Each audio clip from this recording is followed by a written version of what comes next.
والدین کا گھر، خلیل جبران۔ صرف یہی وہ گھر ہے جہاں آپ جب چاہے بغیر کسی دعوت کے جا سکتے ہیں۔ یہی وہ گھر ہے جہاں آپ دروازے میں چابی لگا کر براہ راست گھر میں داخل ہو سکتے ہیں۔ یہی وہ گھر ہے کہ جہاں محبت بھری نگاہیں اس وقت تک دروازے پر لگے رہتی ہیں جب تک آپ نظر نہ آ جائیں۔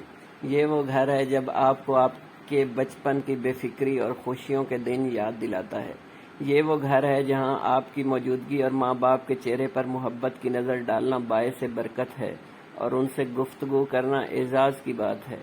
یہی وہ گھر ہے جہاں آپ نہ جائیں تو اس گھر کے مکینوں کے دل مرجھا جاتے ہیں۔ یہ وہ گھر ہے جہاں ماں باپ کی صورت میں 2 شمعیں جلی رہتی ہیں تاکہ آپ کی دنیا کو روشنی سے جگمگائیں اور آپ کی زندگی کو خوشیوں اور مسرتوں سے بھر دیں۔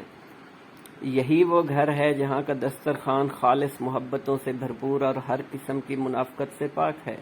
یہی وہ گھر ہے کہ اگر یہاں کھانے کا وقت ہو جائے اور آپ کچھ نہ کھائیں تو اس گھر کے مکینوں کے دل ٹوٹ سے جاتے ہیں اور وہ ناراض ہو جاتے ہیں۔ یہی وہ گھر ہے جہاں آپ کو ہر قسم کی خوشیاں اور کہکے میسر ہیں۔ آہا لوگو، ان گھروں کی اہمیت کو پہچانے قبل اس کے بہت دیر ہو جائے۔ وہ لوگ بہت خوش قسمت ہیں جن کے پاس والدین کے گھر موجود ہیں۔ ویورز، آپ کو یہ انفارمیشن اچھی لگی ہو تو میرے چینل کو سبسکرائب کرنا مت بھولیے گا۔